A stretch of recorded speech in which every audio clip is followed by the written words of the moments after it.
আর profit অংশ দিতে হবে 2%। 2%। তাহলে কত দিল?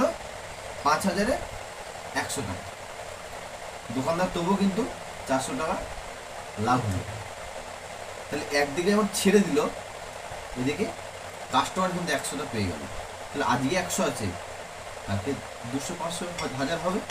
কারণ আমি যদি সুবিধা পাই, নিশ্চয় আমার মাসির ছেলেকে বলবো, নিশ্চয় আমার মামার ছেলেকে বলবো, নিশ্চয় কোনো বন্ধুকে বলবো।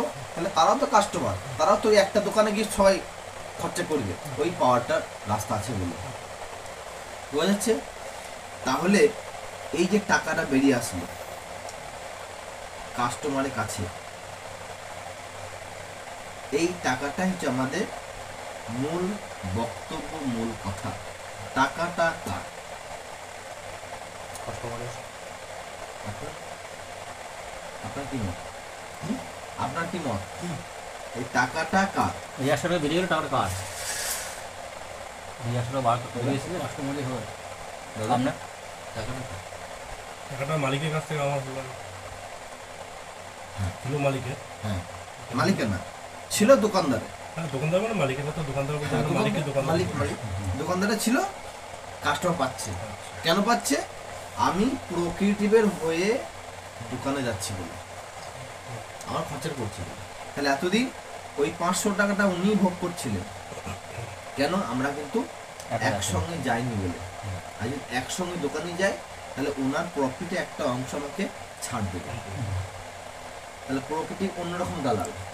দালাল সেই দালাল যে কাস্টমার পাঠাবে আর পার্সেন্টেজটা ওনাকেই দেওয়া হবে।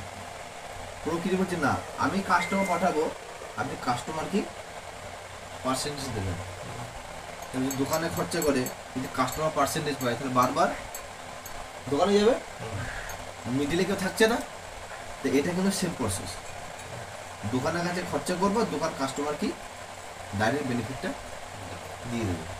তাহলে অ্যাকচুয়ালি টাকাটা দোকানদারের প্রফিটের অংশ। দোকানদারে কি লাভ হবে?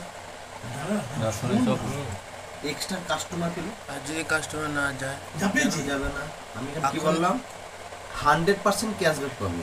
ধরো তুমি এই ফোনটা নিয়েছো সিস্টেমে বানিয়ে, তুমি 12,000 টাকার ফোনটা কিনেছো, তোমাকে 2-3 বছরের মধ্যে 12,000 টাকা পাওয়ার একটা জায়গা আছে। তুমি ফোনটা কোথায় কিনবে?